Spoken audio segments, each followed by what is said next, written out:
got so much motherfucking design on right now. Bring it down, bring it down, bring it down. I got three whole thoughts on the block with it right now. Bitches on the line, and you know. Dinikahi Prarsedir Tampan. Bab 007. Maya Manyun. LH, Om Pelit. Ni aja deh. La tiba-tiba melepas gelang kecil dari tangannya, sebuah untaian sederhana dari benang dan manik batu. La sodorkan ke Bara. Biar Om gak kelihatan jahat. Katanya kalau pakai ini bisa hati jadi adem. Raga mendecak. Maya, jangan sembarangan kasih. Itu dari ayah. Tapi Bara sudah menerima gelang itu. Tangannya bergetar saat menatapnya.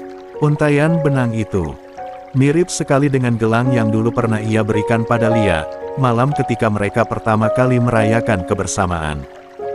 La sendiri yang merangkainya, sederhana, tapi penuh janji. Dari mana kau dapat ini? Bara berbisik, hampir tak terdengar. Maya mengangkat bahu. Mama yang bikin. Aku punya banyak. Om suka. Wajah Bara menegang. Darahnya berdesir. Mama kalian. Siapa? Raga buru-buru menarik tangan adiknya.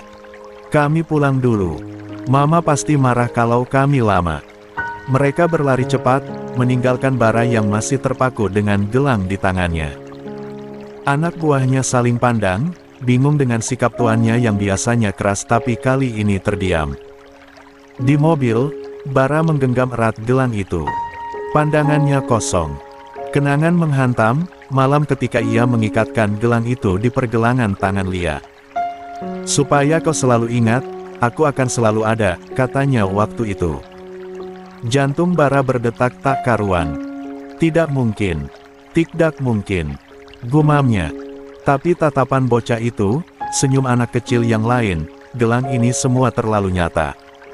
La menekan tombol intercom. Baby. Suara asisten pribadinya, seorang lelaki setia, terdengar dari kursi depan. Ya, Tuan. Cari tahu. Dua anak itu.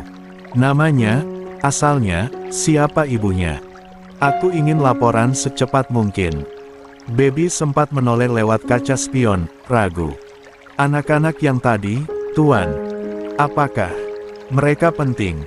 Bara menatap gelang di tangannya, matanya berkilat. Lebih dari penting. Jangan tunda.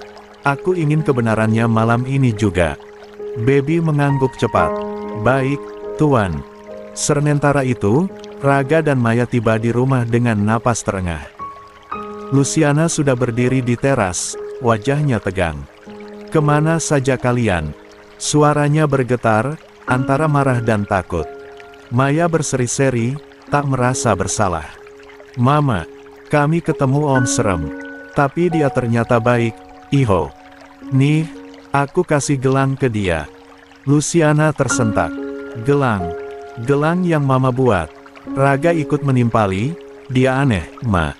Lihat aku kayak kenal. Tapi aku nggak pernah ketemu dia. 48. Wajah Luciana pucat. Tangannya gemetar saat menegang bahu anak-anaknya. Dalam hatinya, satu nama langsung muncul. Bara.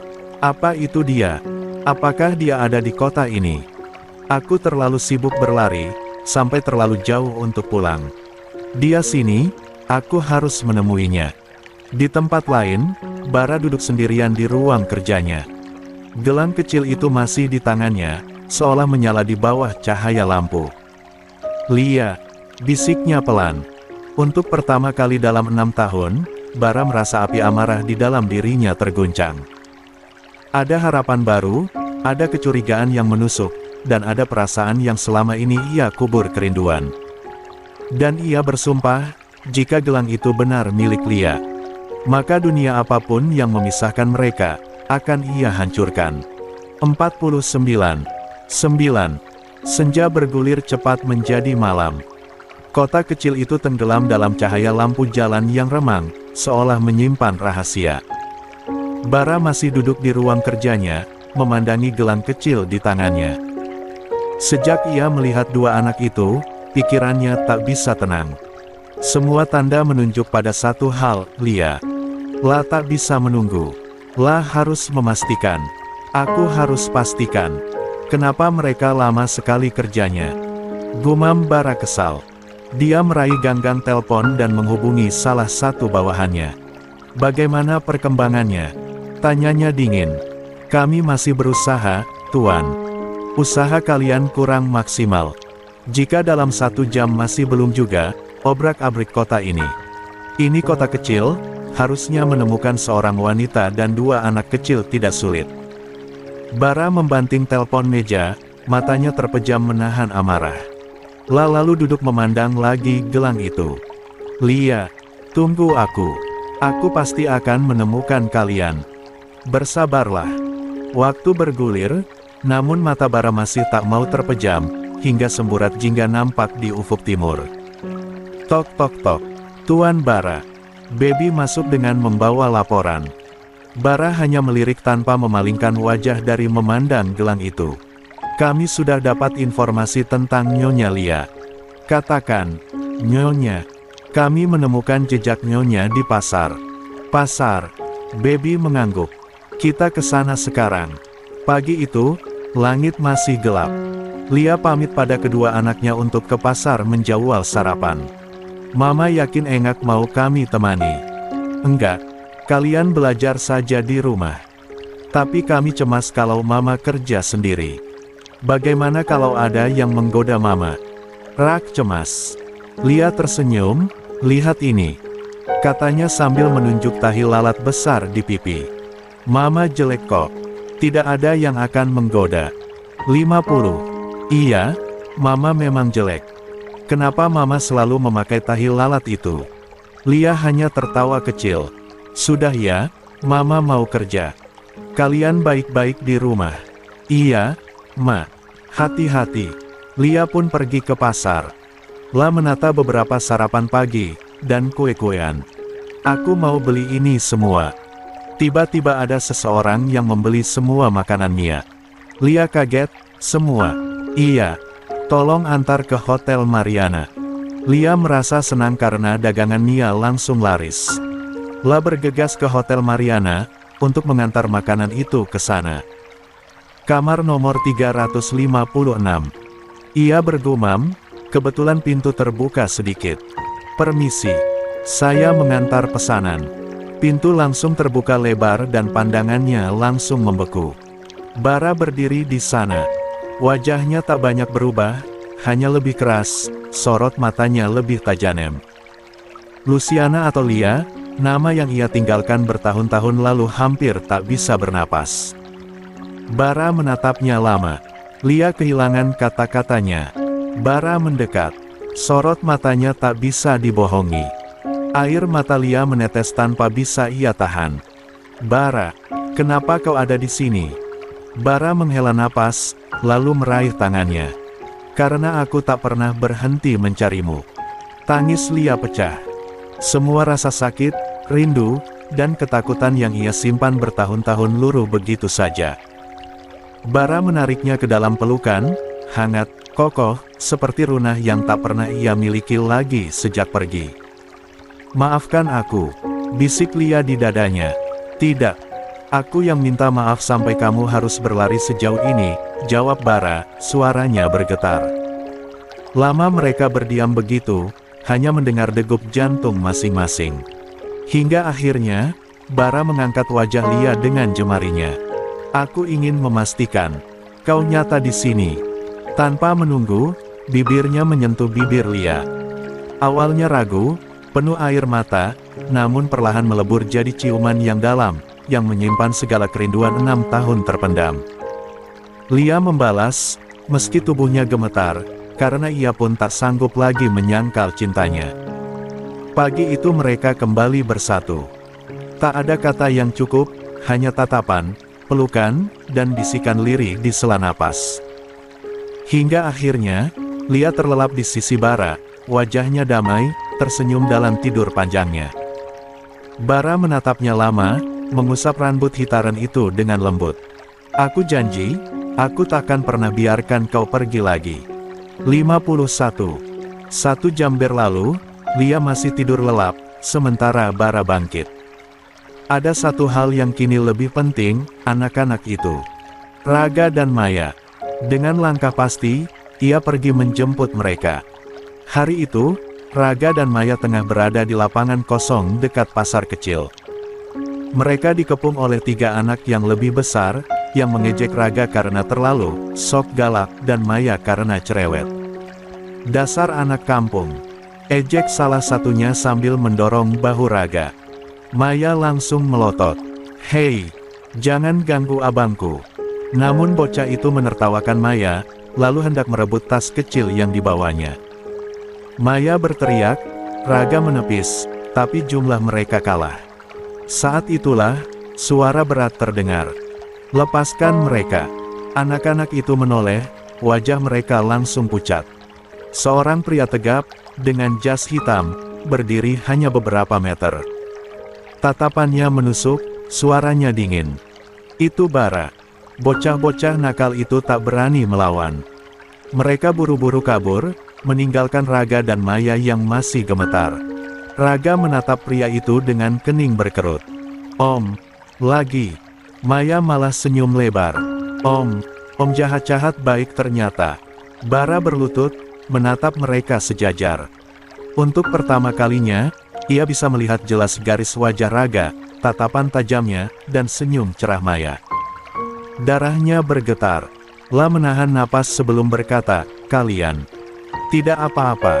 Raga masih waspada, namun mengangguk. Maya tanpa ragu mendekat, memeluk tangan Bara. "Om penyelamat. Mama pasti seneng kalau tahu Om baik." Nama itu lagi Mama. Bara menatap Raga, lalu Maya, lalu kembali ke gelang kecil yang masih melingkar di tangannya. Dan ia tahu, tanpa perlu jawaban lagi. Mereka darah dagingnya. Air mata yang lama ia tahan akhirnya jatuh. Bara meraih keduanya, meneluk erat. "Mulai hari ini, tak seorang pun akan berani menyentuh kalian. Kalian darahku." Raga terdiam, tapi jantungnya berdebar keras, seperti mengerti sesuatu yang besar sedang terjadi. Maya hanya terkekeh, memeluk Bara balik. Om peluknya kenceng banget, kayak papa. 52-0. Restoran kecil itu dipenuhi aroma sup hangat dan roti yang baru dipanggang. Bara duduk di kursi sudut, tepat menghadap jendela besar. Di depannya, 2 anak itu masih terlihat kaku.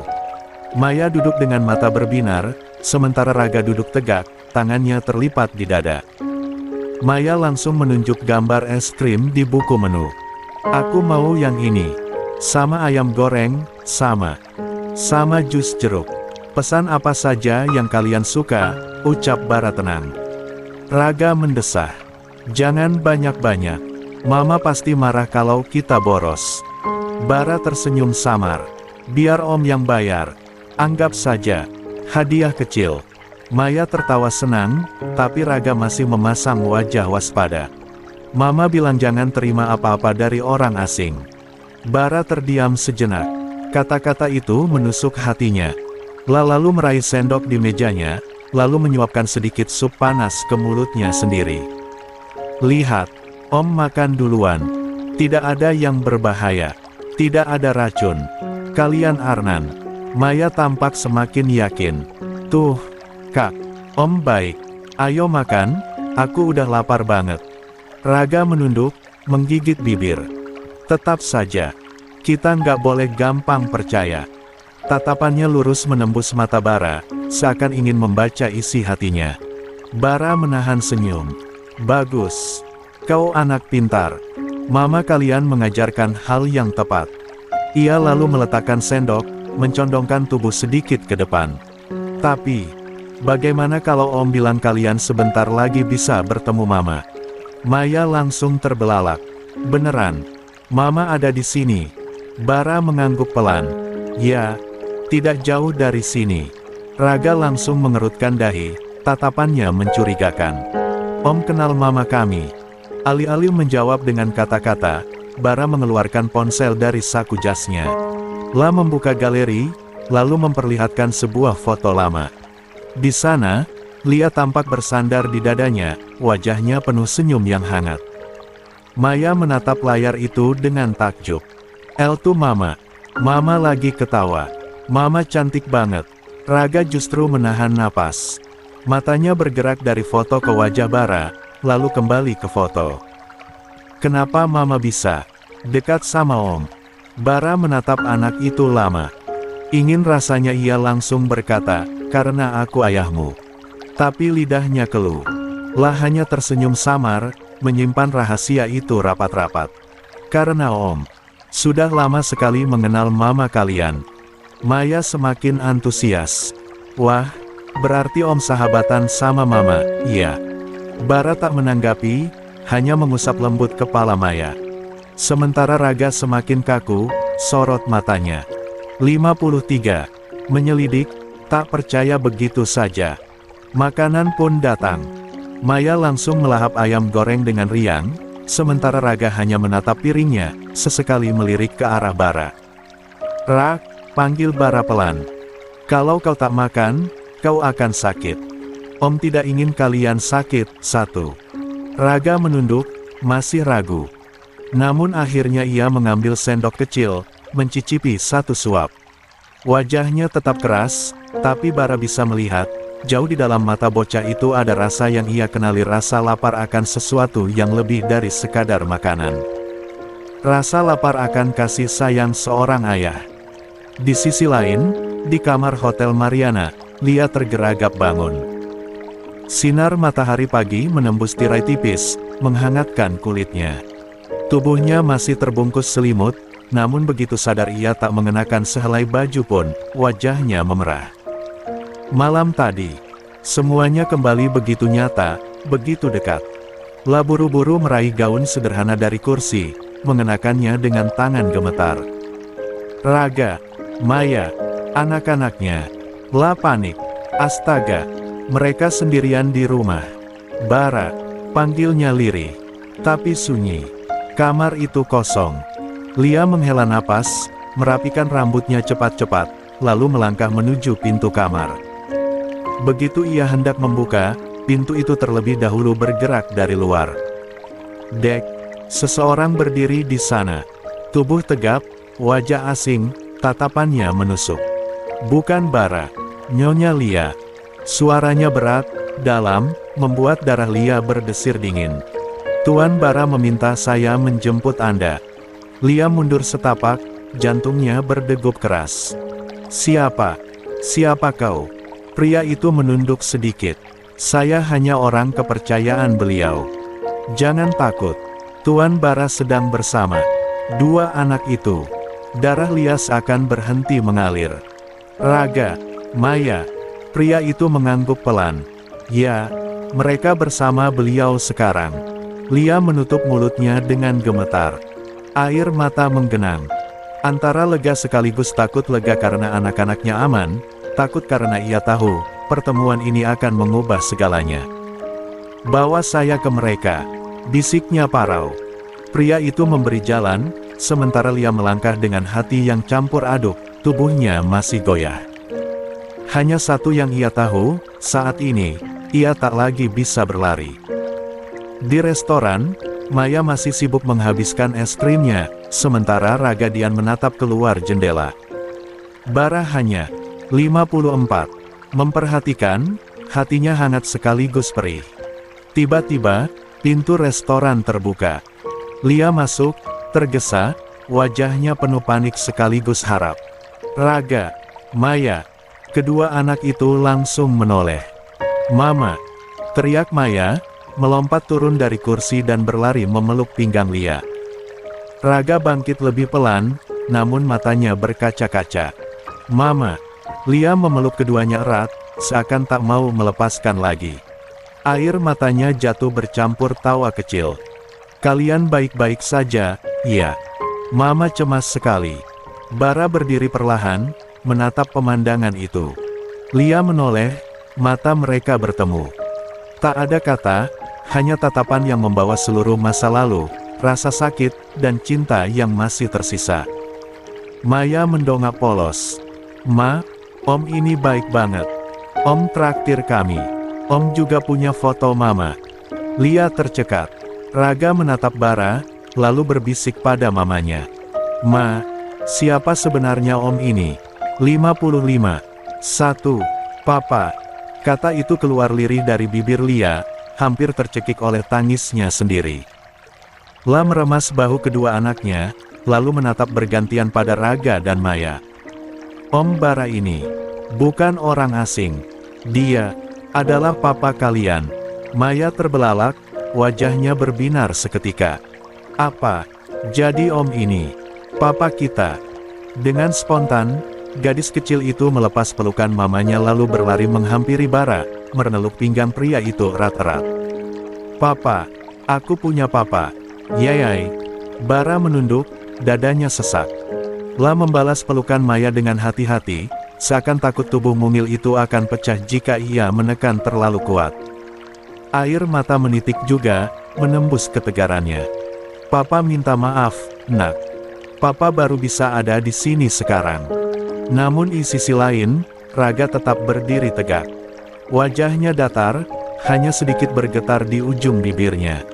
Jadi, ini yang Mama sembunyikan selama ini.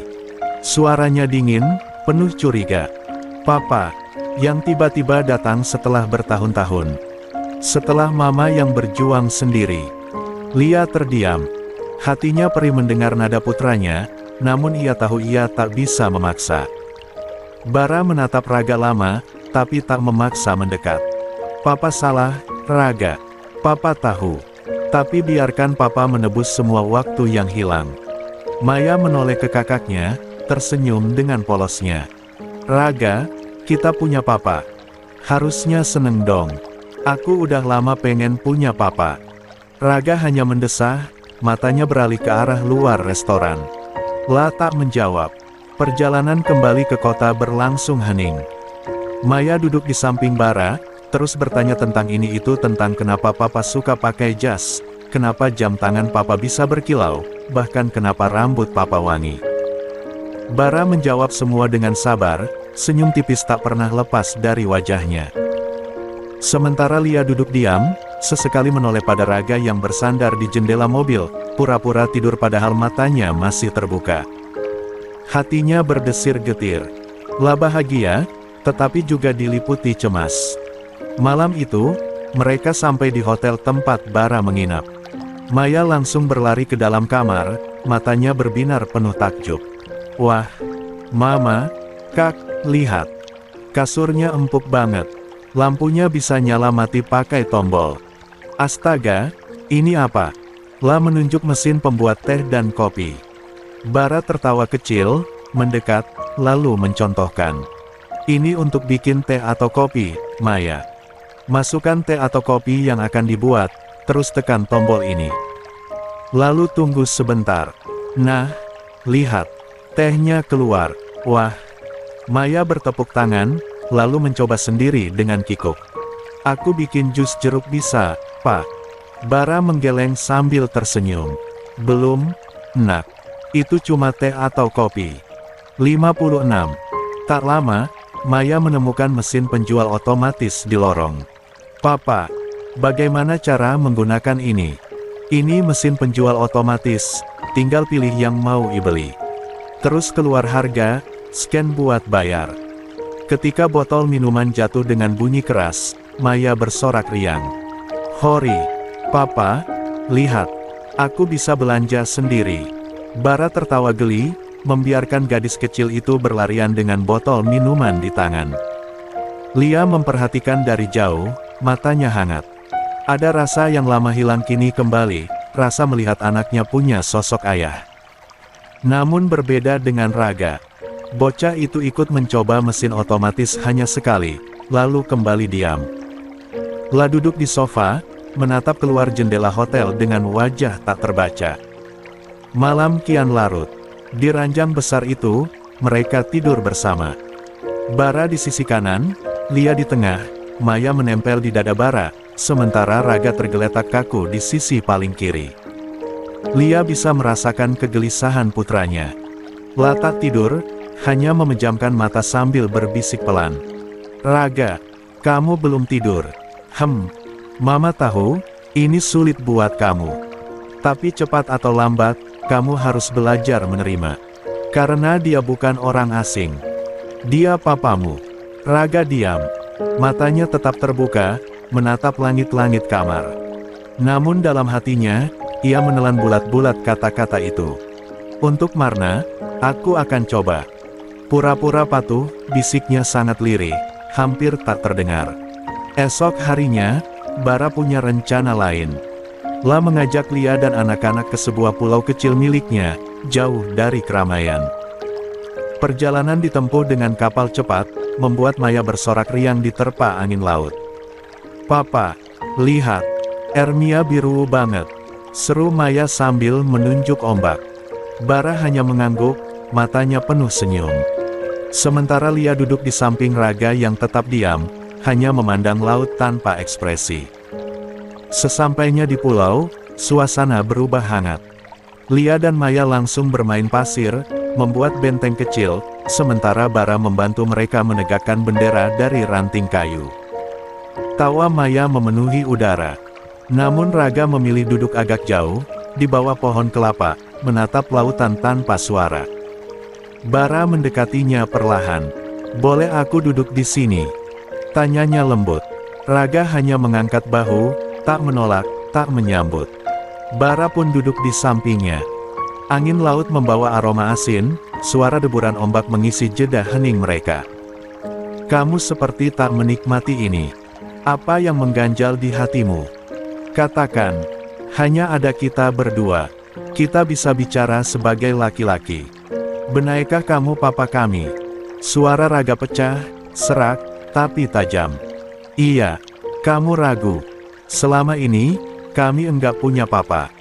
Kami harus berjuang banyak untuk hidup. Aku sudah berjanji akan menjaga Mama dan Maya."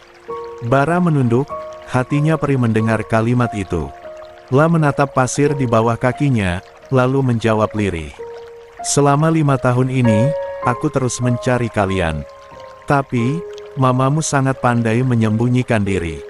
Semua ia lakukan untuk menjaga kalian, karena papa gagal. Tapi, mulai sekarang, boleh aku bergabung ikut menjaga mereka." Raga menoleh dengan tatapan penuh luka. "Selama mama yang menanggung sendirian." Bara menutup mata sejenak, menahan rasa bersalah yang menyesakkan. La ingin meraih bahu anak itu, tapi ia tahu, Raga belum siap. Jadi ia hanya berucap, "Baiklah, aku akan tetap ikut bergabung walau kau tak mengizinkan." Raga tak menjawab. La hanya kembali menatap lautan, matanya berkaca-kaca yang segera ia seka cepat-cepat. Dari kejauhan, Lia memperhatikan keduanya. Hatinya campur aduk bahagia, cemas, sekaligus penuh harap. La tahu, perjalanan ini baru dimulai. 58. Malam turun perlahan di pulau kecil itu, menyelimuti pantai dengan cahaya keperakan dari bulan yang menggantung tinggi di langit. Bintang-bintang bertebaran bagai taburan permata, sementara debur ombak menjadi musik latar yang menenangkan. Bara sibuk menyalakan api unggun di tengah lingkaran batu yang ia susun rapi. Bara menunduk, meniup pelan hingga percikan merah berubah jadi nyala yang menjilat ranting kering. Tak lama, api pun membesar, memercikkan cahaya hangat yang menari-nari di wajah mereka. "Wah!" Maya bertepuk tangan dengan semangat. "Api unggun. Aku cuma lihat di film, Pak, sekarang kita bikin beneran." Gadis kecil itu langsung berlari kecil mengambil ranting lalu melemparkan ke dalam api, matanya berbinar penuh rasa kagum. Lia ikut tersenyum, ikut duduk di samping Maya sambil memeluk bahunya. Namun, Raga tetap duduk sedikit jauh, menatap api dengan wajah datar. Matanya memantulkan cahaya jingga, tapi sorotnya tetap dingin. Lia melirik sekilas. La mengenal anak lelakinya itu lebih baik daripada siapapun. Walau wajahnya datar, Lia tahu di baliknya ada hati yang berkecamuk. Raga bukan anak yang mudah menunjukkan perasaan. Bara juga sesekali melirik, mencoba membaca pikiran putranya. Ada gugup yang sulit ia sembunyikan.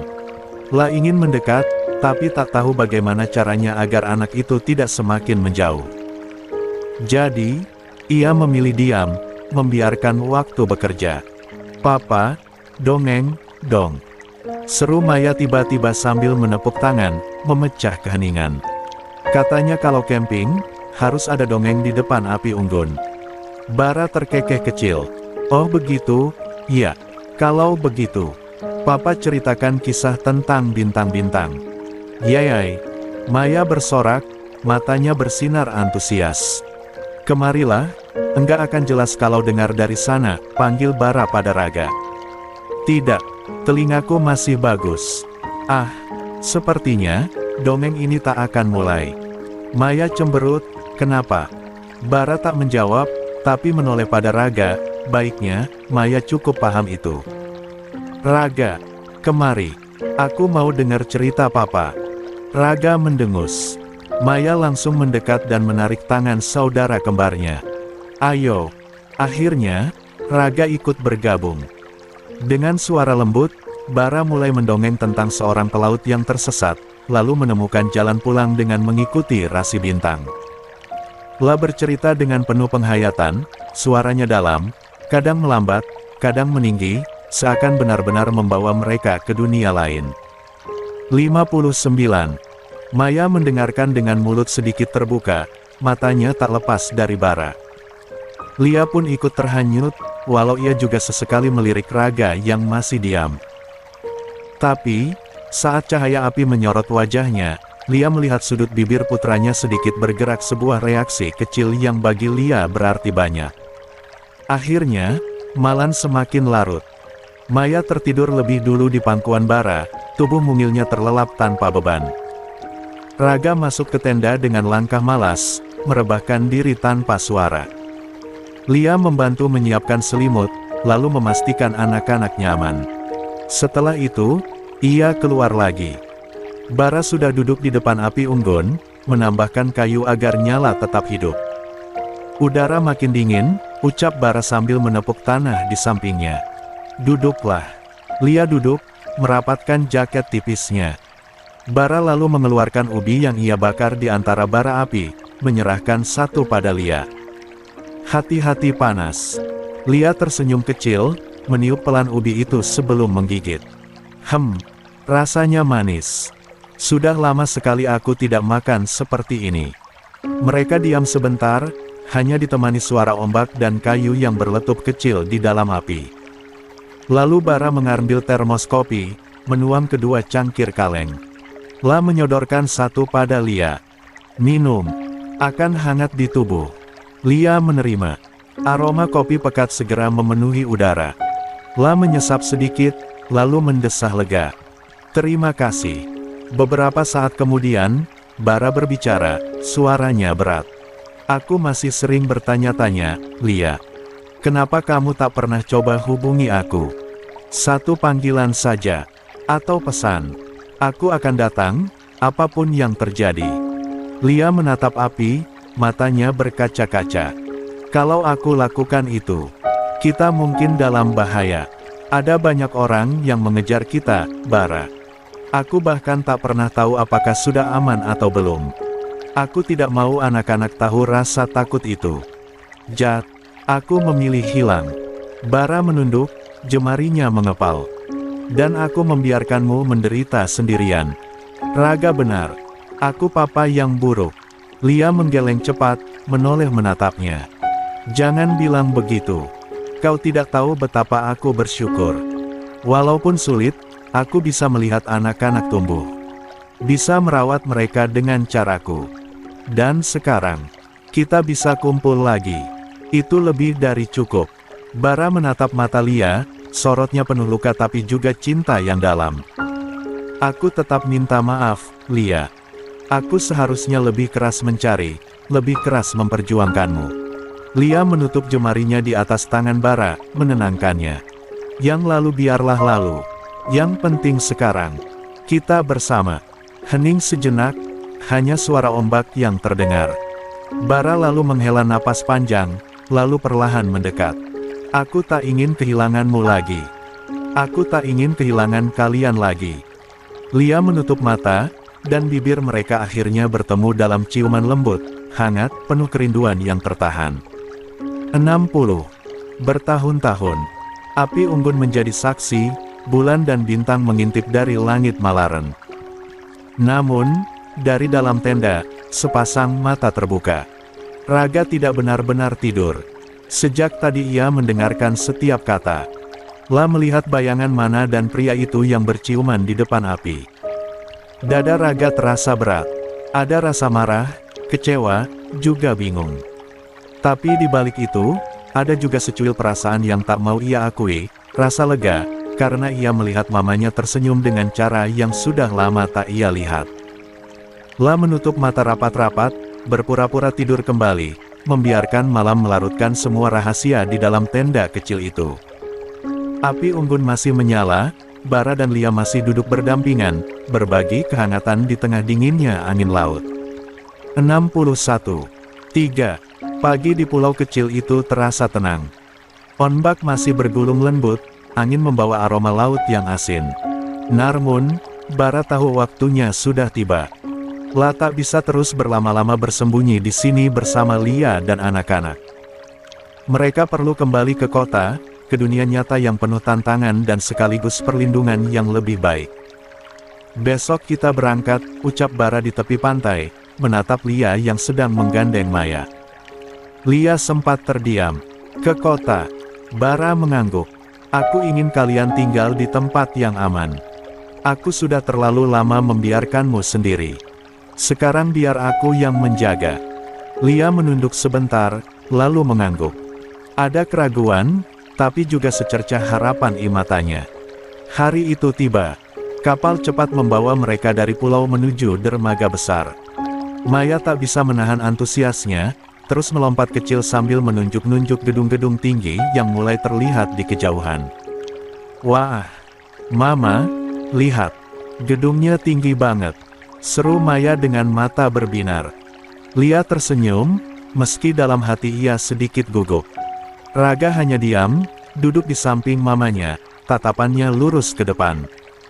La jarang bicara sejak malam di api unggun itu. Mobil hitam panjang sudah menunggu di dermaga.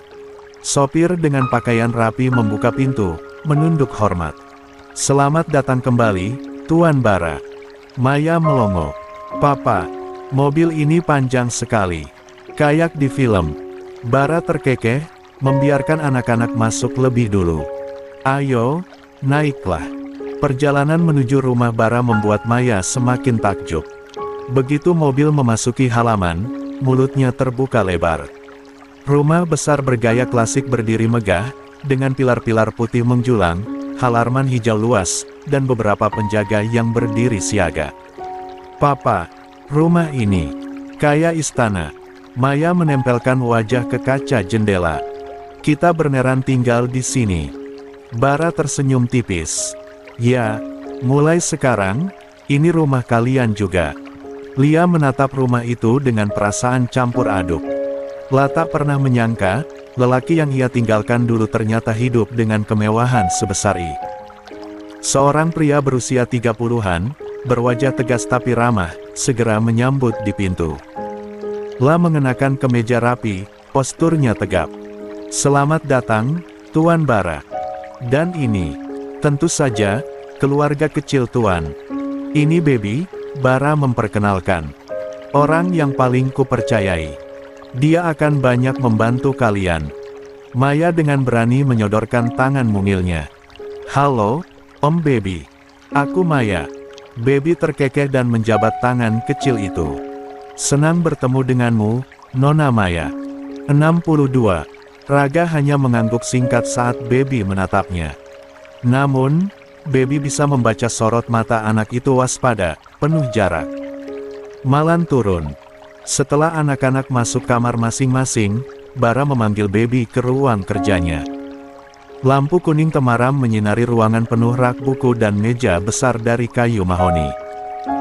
Kita harus segera mencari sekolah untuk mereka, ucap Bara sambil membuka beberapa dokumen. Aku ingin yang terbaik. Baby mengangguk. Ada 3 pilihan sekolah elit. 2 internasional, 1 nasional plus dengan reputasi akademik kuat. Semua dengan sistem keamanan tinggi. Bara menghela napas. Kita pilih yang paling cocok. Aku ingin Raga dan Maya punya masa depan lebih baik daripada masa lalu mereka. Pembicaraan berlanjut soal pekerjaan dan urusan bisnis. Namun, di balik pintu yang sedikit terbuka, sepasang mata kecil mengintip. Raga berdiri di sana, menahan napas, mendengarkan setiap kata. Bara sebenarnya sudah sadar sejak awal, begitu pula Baby. Namun mereka pura-pura tidak tahu. Baby akhirnya menutup berkas. Baik, Tuan. Kalau begitu saya pamit. La berjalan keluar, melintasi koridor. Dalam sekilas tatapan, ia melihat bayangan kecil Raga berlari sembunyi di balik tirai. Baby hanya tersenyum samar, pura-pura tak melihat, lalu melangkah pergi.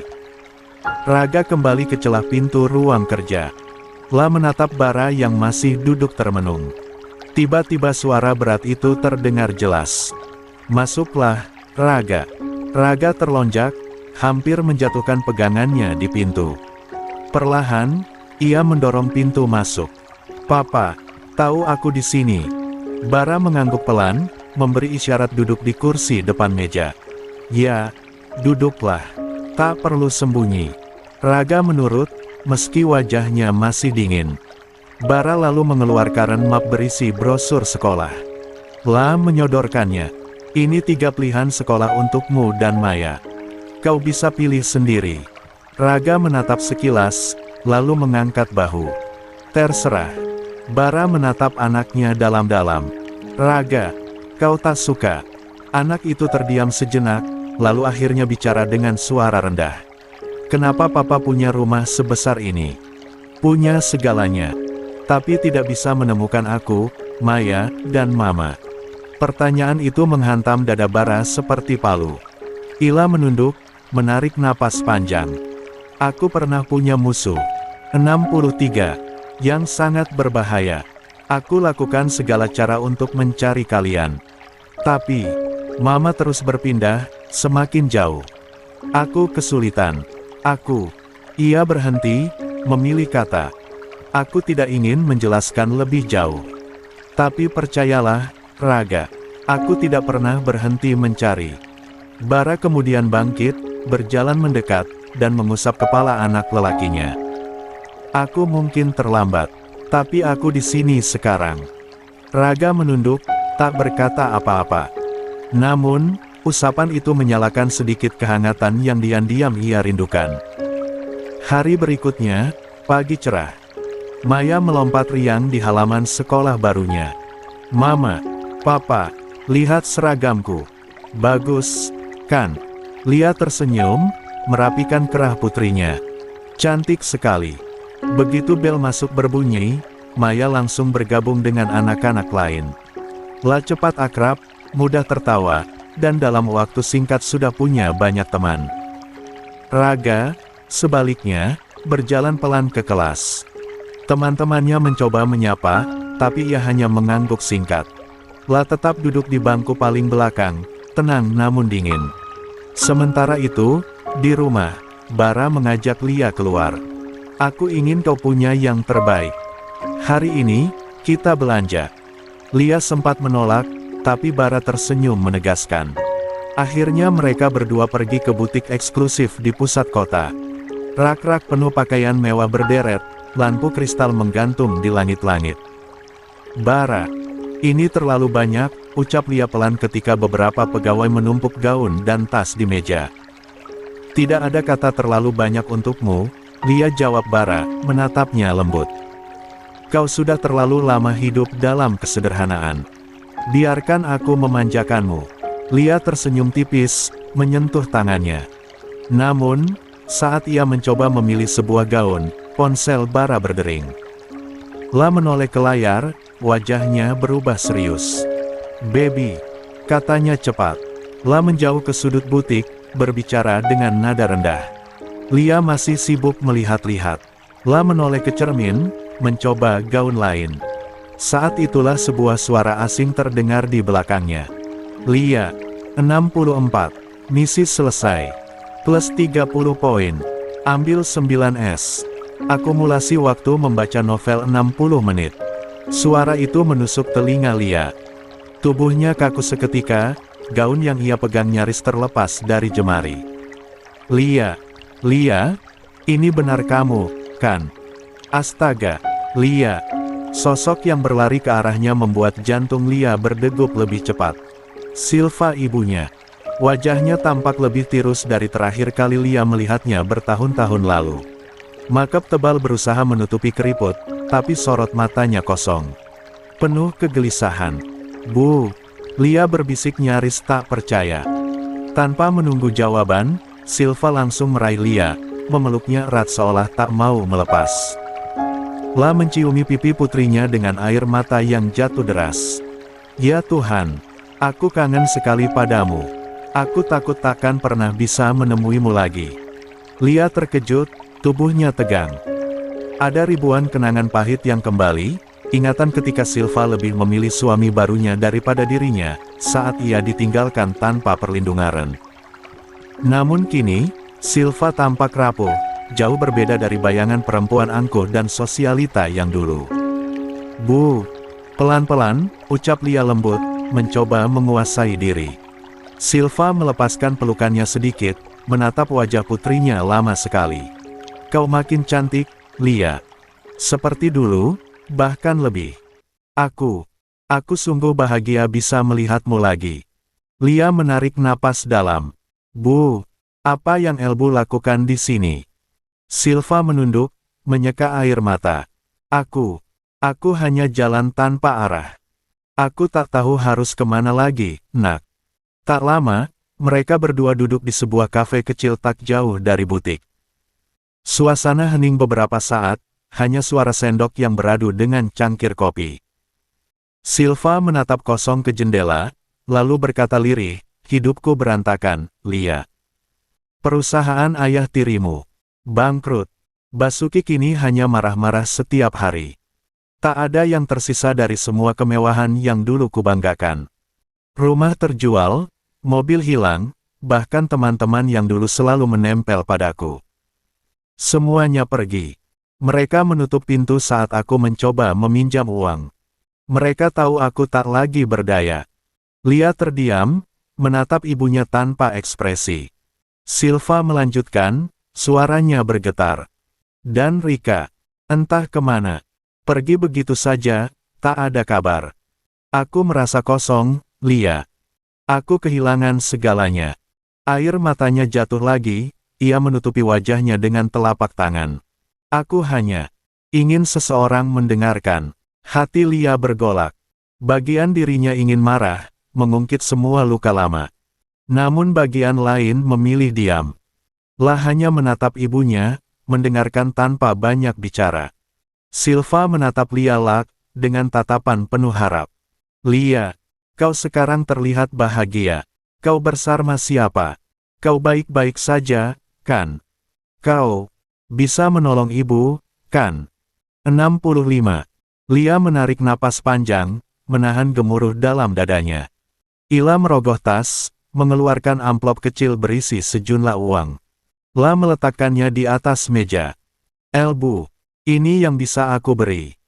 Silva terbelalak, wajahnya sejenak penuh kekecewaan. Jumlah itu jauh dari yang ia harapkan. Namun cepat-cepat ia menutupi ekspresinya dengan senyum dipaksakan. Terima kasih, nak. Terima kasih banyak. Ibu bersyukur masih bisa mendapat sedikit bantuan darimu. Lia mengangguk, wajahnya datar. Ibu, jangan harap terlalu banyak dariku. Aku punya kehidupanku sendiri sekarang. Silva menelan ludah, berusaha tetap ramah. Tentu, ibu mengerti. Tapi, bolehkah Elbu minta satu hal lagi? Nomor teleponmu. Agar kita bisa bicara lagi nanti. 2. Lia menunduk sejenak, lalu berkata pelan. Maaf, Bu. Bara. Tidak mengizinkan aku memberi nomor ke siapapun. Aku harus patuh. Sekilas kekecewaan jelas terlihat di mata Silva. Namun ia tersenyum getir, menyentuh tangan putrinya. Tak apa, ibu mengerti. Kalau begitu, semoga kita bisa bertemu lagi suatu saat. Lia hanya mengangguk. Lia, Bu, semoga pertemuan itu berakhir dengan pelukan singkat. Silva melangkah pergi dengan langkah gontai, membawa amplop kecil dari Lia.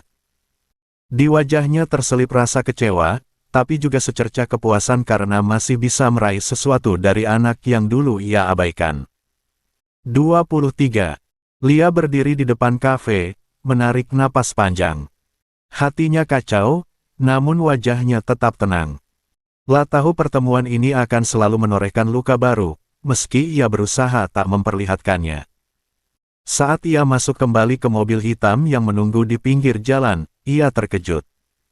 Bara duduk di dalam, menunggunya dengan tenang. "Sudah selesai dengan ilmumu?" tanya Bara lembut, menatapnya dengan mata penuh pengertian. Lia menatap suaminya itu lama, lalu tersenyum kecil. "Lia, terima kasih sudah memberiku waktu." 66. Silva berjalan pulang dengan langkah pelan. Malam sudah turun, angin dingin menusuk kulit, dan di tangannya tergantung kresek berisi beberapa makanan sederhana, roti, telur, dan buah. Meski wajahnya lelah, ia masih berusaha tersenyum kecil, setidaknya malam ini ada yang bisa mereka makan. Rumah yang ia masuki masih tampak bagus dari luar. Cat dindingnya masih mengilat, jendela kaca bersih, dan halaman depan tertata rapi. Dari luar, orang takkan menyangka bahwa kehidupan di dalamnya mulai runtuh. Tapi begitu pintu terbuka, aroma arak segera menusuk hidung. Di ruang tamu, Basuki duduk di sofa kulit dengan botol minuman keras di tangannya.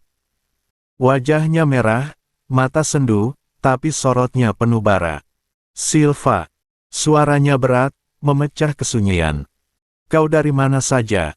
Silva buru-buru meletakkan kresek di meja. "Aku beli makanan, Mas. Ada roti, telur, sedikit buah." Basuki berdiri dengan langkah agak terhuyung, lalu meraih isi kantong itu. Lia memandanginya sejenak, sebelum mendengus kasar. "Dari mana kau dapat uang?"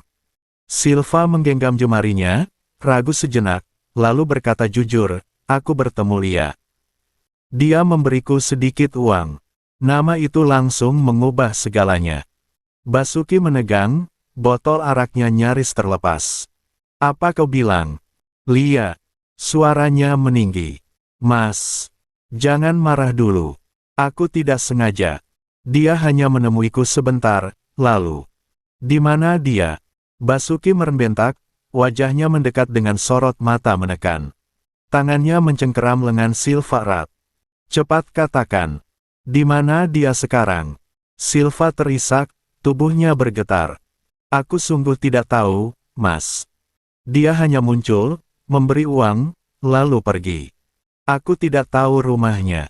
Basuki melirik amplop yang tergeletak di meja, lalu merebutnya cepat. Uang di dalam langsung ia masukkan ke saku jaket.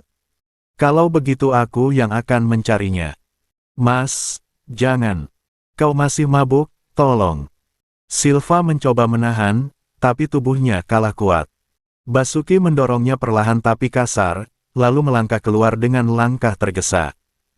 Pintu tertutup keras. Silva terduduk di sofa, air matanya tumpah.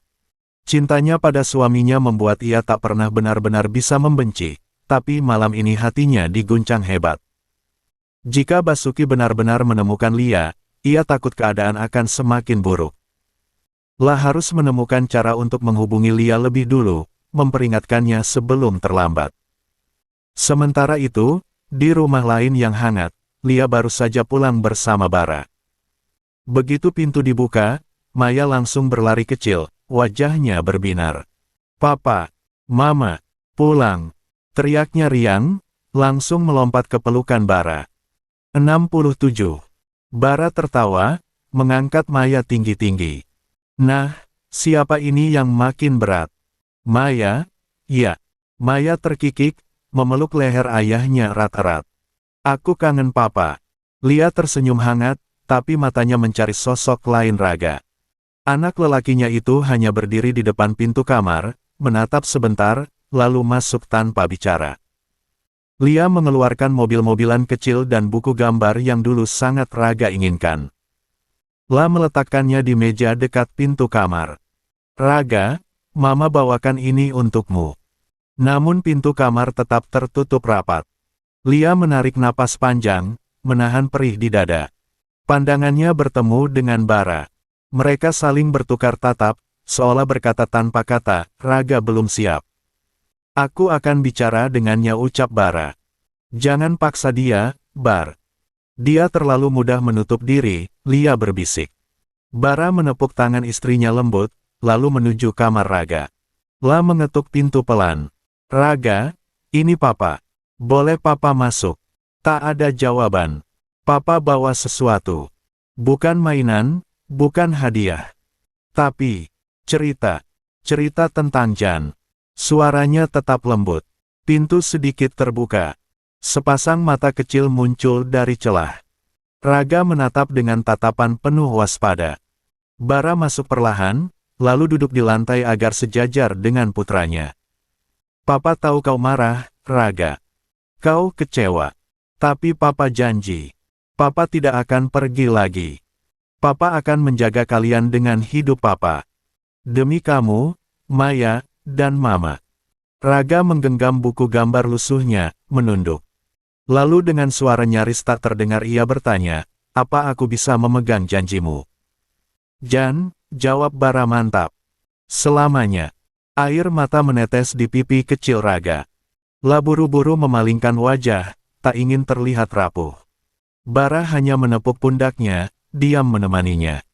Di ruang tamu, Lia duduk dengan Maya yang sudah tertidur di pangkuannya. La menoleh saat Bara keluar dari kamar. Wajah lelaki itu teduh, tenang.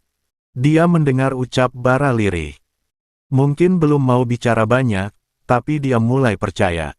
Lia mengangguk, air mata jatuh diam-diam. La bersandar di bahu suarninya. Untuk sesaat, rumah mereka terasa penuh kehangatan. 68. 6. Bar, kamu belum tidur. Suara lembut Lia memecah hening malam. Bara yang sedang duduk di ruang kerja menoleh perlahan.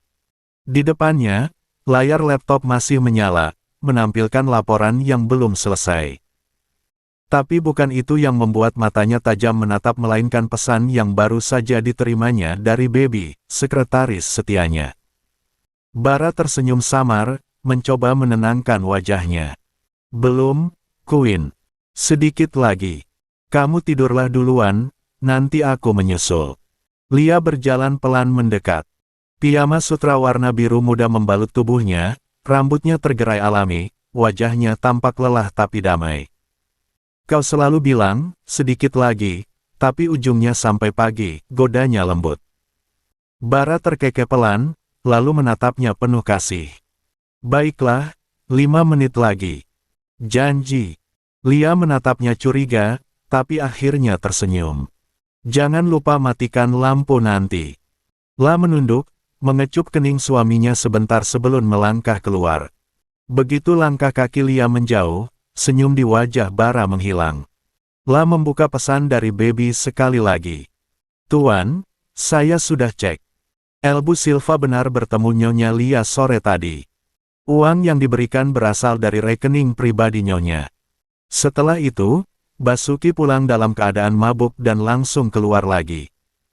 Ada kemungkinan dia sedang mencari Nyonya Lia. Bara mengetik cepat. Pastikan rumah mereka diawasi. Jangan biarkan dia mendekat ke sini. Dan pastikan Lia tidak tahu soal ini, Beb. Tak butuh waktu lama untuk balasan muncul. Baik, Tuan. Saya juga dapat info tambahan, usaha Basuki benar-benar bangkrut. Rumahnya sudah disita bank. Sekarang dia tinggal di rumah peninggalan orang tua Bu Silva. Kondisinya parah. Banyak hutang, banyak kemarahan. Bara menarik napas panjang, mengusap wajahnya. La tahu berita itu akan memecah hati Lia jika mendengarnya. Silva memang ibu kandungnya, tapi Bara sangat tahu bagaimana semua berjalan. Dan sekarang, masa lalu itu datang lagi mengetuk dengan aroma arak dan dendam. Pagi harinya, rumah keluarga Bara diselimuti ketenangan yang indah. Raga dan Maya sudah duduk di meja makan, sibuk dengan roti panggang dan susu coklat mereka. Lia sibuk di dapur, sementara Bara berbicara pelan lewat telepon. Pastikan 2 orang penjaga baru sudah tiba siang ini. Jangan beritahu siapapun alasannya, katanya pada seseorang di seberang sana. Suaranya tegas, tanpa emosi. Begitu menutup telepon, Lia muncul dengan nampan di tangan. Bar, aku bikin nasi goreng kesukaanmu. Mau sekarang atau nanti? 69. Bara tersenyum. Sekarang pun boleh. Kalau dimasak kamu, rasanya pasti enak. Lia duduk di hadapannya, tersenyum kecil, tapi pandangannya menelusuri wajah suaminya. Kamu kelihatan tegang, Bar. Ada masalah di kantor. Bara terdiam sesaat. Lalu ia tersenyum hangat, mencoba menutupi kecemasannya. Tidak, Queen. Hanya proyek baru yang sedikit rumit. Proyek atau seseorang? Lia menatapnya tajam. La memang lembut, tapi nalurinya tajam. Bara mengangkat alis. Kau mulai belajar membaca pikiranku sekarang. Lia terkekeh kecil. Aku istrimu. Aku tahu kalau ada sesuatu yang kau sembunyikan. Bara terdiam sejenak, lalu menggenggam tangan Lia di atas meja. Kalaupun ada sesuatu, itu tidak akan pernah menyakitimu. Itu janji. Lia menatapnya, lalu tersenyum lagi. Aku percaya. Namun dalam hati, Bara tahu janji itu bukan sekadar kata. La benar-benar harus melindungi Lia, bahkan dari hal yang tak terlihat. Sementara itu, di rumah yang terang namun suram, Basuki duduk di kursi bambu dengan pandangan kosong. Di hadapannya, selembar foto usang tergeletak di meja, foto Lia muda dalam balutan gaun putih sederhana. Ah, dia sekarang hidup enak. Gumamnya pelan, bibirnya menegang. Punya rumah besar, suami berpengaruh. Di sudut ruangan, Silva menatapnya dengan mata sayu. Mas, tolong jangan mulai lagi. Lia sudah punya kehidupan sendiri. Biarkan dia bahagia. Basuki menoleh tajam. Bahagia. Setelah membuat kita seperti anjing jalanan. Setelah membuat aku jadi bahan ejekan tetangga. Dia tidak membuatmu seperti itu, Mas, suara Silva gemetar. Kau yang memilih tenggelam dalam amarah dan minuman. Basuki membalik meja dengan kasar. Diam, Silva. Kau pikir aku tidak tahu? Kau masih membelanya. Semua orang selalu membelanya. Silva menjerit kecil, menutup wajahnya. Air mata jatuh tanpa suara. Basuki melangkah keluar rumah, menyalakan rokok dengan tangan bergetar. Di pikirannya, wajah Lia muncul jelas, bukan seperti dulu yang polos dan takut, tapi sekarang anggun, berwibawa. Dan dia benci membayangkannya seperti itu. Punya anak? Ya. Gumamnya lirih, matanya menyipit. La teringat cerita dari tetangga lama yang tak sengaja melihat Lia di pasar bersama 2 anak kembar. 70. Kalau begitu. Bibirnya membentuk senyum licik, aku tahu dari mana harus memulai. La menatap jalanan di depan rumah, pikirannya mulai menyusun rencana. Lia mungkin sulit disentuh langsung tapi anak-anaknya. Mereka akan jadi kunci. Sore harinya, Baby datang ke rumah Bara. Lelaki itu masih muda, berpenampilan rapi dengan kemeja putih dan rambut tersisir licin. La sudah bekerja dengan Bara hampir 8 tahun, setia dan sangat bisa dipercaya. Semua sudah saya atur, Pak, ujarnya pelan sambil menyerahkan berkas. 2 orang keamanan tambahan akan berjaga 24 jam. Mobil Bulia juga saya pasangi pelacak tanpa sepengetahuannya, hanya untuk jaga-jaga. Bara mengangguk. Bagus. Jangan sampai Lia tahu soal ini. Aku tak mau dia hidup dalam ketakutan. Aku hanya ingin dia aman. Baby menatapnya khawatir. Kalau boleh saya jujur, Pak. Pria seperti Basuki bukan tipe yang berhenti di ancaman. La kehilangan segalanya. Orang seperti itu bisa melakukan hal yang tak masuk akal.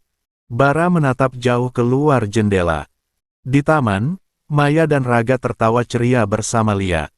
Sinar matahari sore menyinari wajah mereka, membentuk pemandangan yang terlalu indah untuk disentuh bahaya. Justru karena itu, Beb, kata Bara lirih, aku tidak akan biarkan satupun bayangan masa lalu mendekati mereka. Tidak lagi.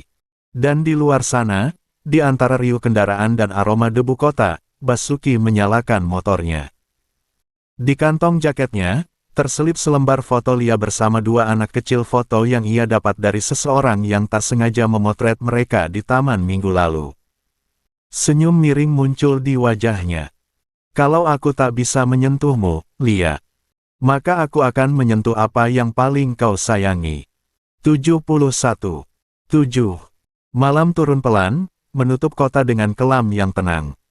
Di tepi pelabuhan, lampu-lampu redup bergoyang tertiup angin laut. Di sanalah Basuki berdiri, atau lebih tepatnya, dipaksa berdiri. Dua pria berbadan besar memegangi lengannya dengan kasar, sementara di hadapan mereka, seorang lelaki berjas hitam tampak tenang menunggu di atas kapal. Bara, lepaskan aku. Basuki meronta. Kalian tahu siapa aku? Tubuh Basuki langsung ditarik ke sebuah kapal. Lepaskan aku. Apa yang akan kalian lakukan padaku? Diam. Tengkuk Basuki dipukul, lalu tubuhnya dipaksa berlutut pada seorang di depan. Kepalanya ditunjukkan dengan lutut salah satu pria berbadan kekar, tanpa bisa tegak lagi. Kapal itu terus berjalan ke tengah laut. Kamu? Siapa kamu? Apa kau tak tahu siapa aku? Hah? Bara menatapnya datar. Tentu tahu. Lelaki yang hampir menculik anak-anakku sore tadi. Basuki terdiam. Bibinya membentuk senyum miring. Anak-anakmu. Hah?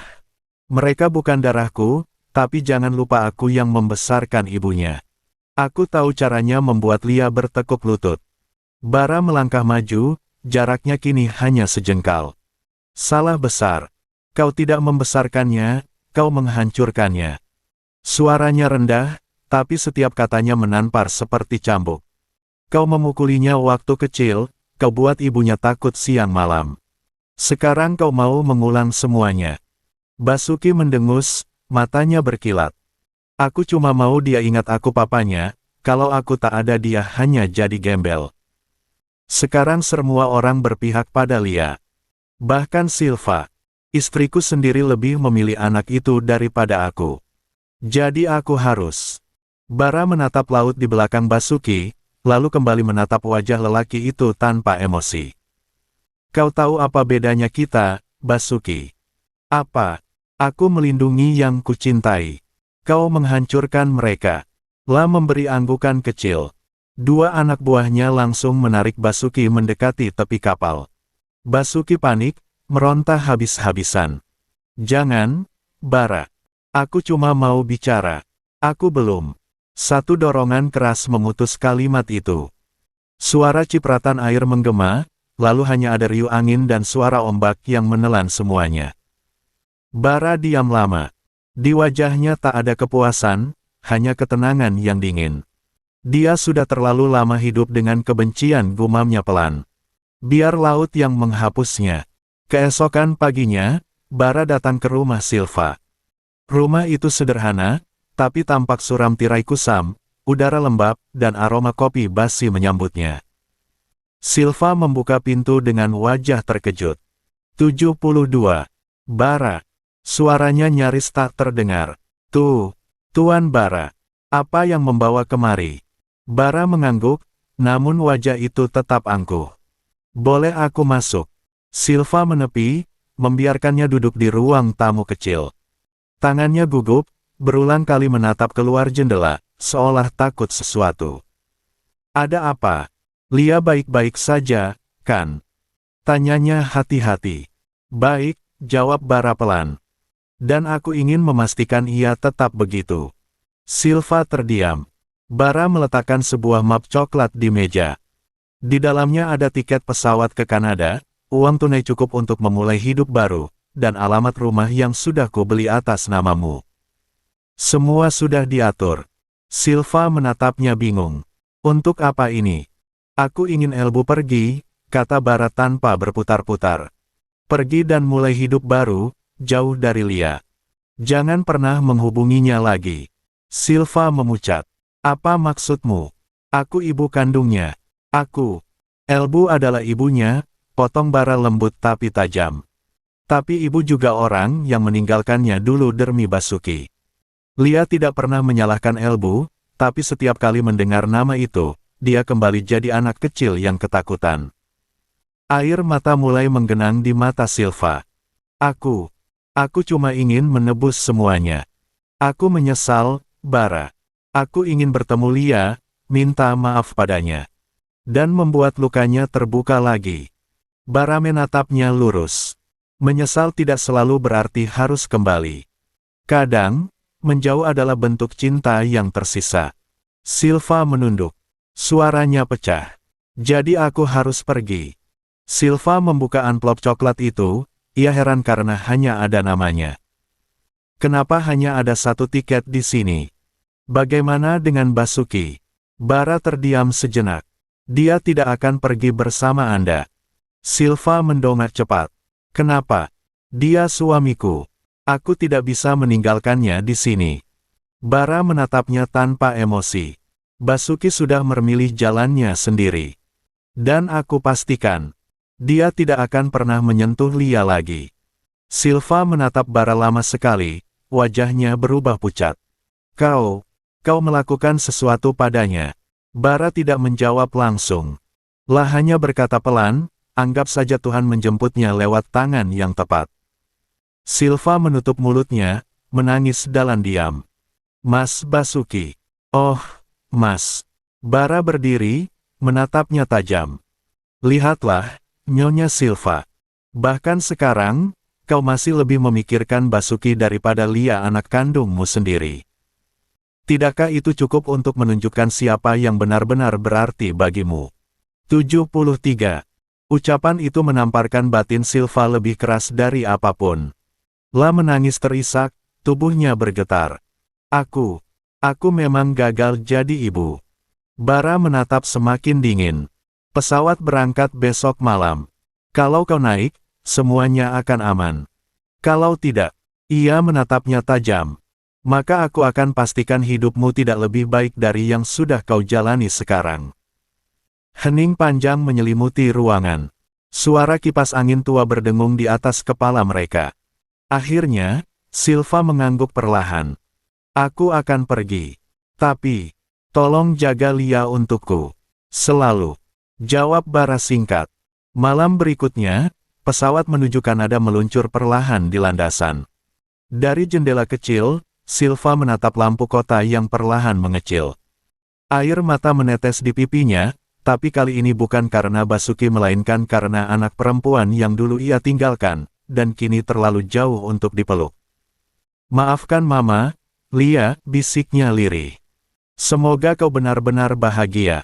Di tempat lain, di rumah yang hangat dan penuh tawa, Bara duduk di tepi ranjang. Lia tertidur pulas di sampingnya, wajahnya damai. Bara mengusap rambut istrinya dengan lembut, lalu menatap keluar jendela di mana hujan tipis turun membasahi bumi. Tidak ada yang akan menyakitimu lagi, Queen, bisiknya pelan. Masa lalu sudah tenggelam. Sekarang hanya ada kita. 74. 8. Pagi di rumah keluarga kecil itu berjalan damai. Dari dapur, aroma roti panggang dan susu hangat memenuhi udara, bercampur dengan tawa dua anak kembar yang sibuk berebut sendok di meja makan. Maya, jangan rebutan sana Raga, tegur Lia lembut, sambil menuangkan susu ke dalam gelas. Kalian kembar, harusnya saling berbagi. Bukan bertengkar. Tapi Mama, Raga duluan makan. Protes Maya dengan pipi mengembung. Raga melipat tangan di dada, menatap kakaknya dengan mata kecil yang tegas. Aku cowok, jadi harus duluan. Itu kata Papa. Bara yang baru turun dari lantai atas tertawa kecil mendengar itu. La mendekati mereka sambil mengacak rambut keduanya. Papa bilang cowok harus melindungi, bukan mendahului. Hayo, siapa yang salah sekarang? Maya langsung tertawa menang. Tuh kan, salah. Raga menggerutu kecil, tapi wajahnya tetap tersenyum. La sudah jauh lebih hangat sekarang, tak lagi menolak kehadiran Bara seperti dulu. Malam-malam yang dulu diisi diam dan tatapan dingin kini berganti tawa dan cerita sebelum tidur. Lia sering menatap mereka dengan mata berkaca, bersyukur melihat perlahan semua luka masa lalu mengering. Sudah, ayo cepat habiskan. Kalian bisa telat sekolah nanti, ujar Lia sambil menyiapkan bekal. Bara meraih tangannya sejenak, menatap dengan senyum lembut. Terima kasih, Queen. Aku pergi dulu. Lia balas tersenyum, matanya teduh. Hati-hati di jalan, Bar. Siang itu, ketenangan runtuh secepat kilat. Sebuah panggilan dari sekolah membuat Lia tergesa meninggalkan dapur. Suara di ujung telepon terdengar tegang. Bu Lia, mohon segera ke sekolah. Ada sedikit masalah. Raga terlibat perkelahian. Lia terdiam beberapa detik. Napasnya tercekat. Perkelahian. Raga. Jantungnya berdegup cepat saat mobil melaju cepat menuju sekolah. Dalam pikirannya, wajah kecil Raga menatapnya penuh bingung. Anak itu bukan tipe yang mudah marah, apalagi memukul. Ada sesuatu yang salah. Begitu tiba di kantor kepala sekolah, Lia disambut suasana tegang. Dua anak duduk berhadapan dengan wajah muram. Salah satunya Raga, dengan sedikit goresan di pipi. Di sebelahnya, seorang anak laki-laki berambut ikal menunduk Bastian. Dan di belakangnya, seorang wanita berdandan rapi berdiri dengan tangan terlipat di dada. 75. Sylvie. Lia tertegun. Wanita itu menoleh cepat. Sekilas wajahnya berubah, tapi segera ia tersenyum miring. Oh, ternyata kamu, Lia. Dunia memang sempit, ya. Nada suaranya dingin dan sedikit menyindir. Lia hanya menatapnya datar. Ya, sudah lama, Sylvie. Kepala sekolah mencoba menengahi, ibu, mari kita tenang dulu. Anak-anak hanya berkelahi kecil, tapi kami perlu memastikan penyebabnya agar tidak terulang. Sylvie langsung menukas, saya rasa tidak perlu panjang lebar, Pak. Anak saya jelas korban. Lihat tuh pipinya, merah semua. Dia babak belur. Anak Bu Lia yang mulai. Raga menatap ke bawah, tapi Lia tahu tatapan itu bukan tanda bersalah melainkan menahan perasaan. Lia berlutut, menyentuh dagu putranya lembut. Raga, kamu bisa cerita ke Mama. Apa yang sebenarnya terjadi? Suara kecil itu bergetar, tapi jujur. Bastian dorong aku duluan, Ma. Dia bilang papa aku bukan papa beneran. Aku marah, terus aku dorong balik. Sylvie mendengus. Ah, alasan klasik.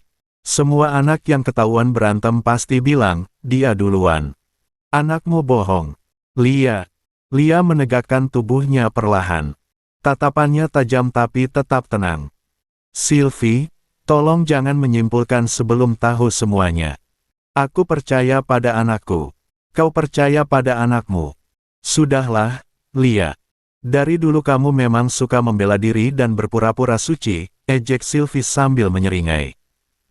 Mas Jono yang memilihku, tapi kau malah membuat keributan. Kata-kata itu menusuk, tapi Lia hanya menarik napas dalam.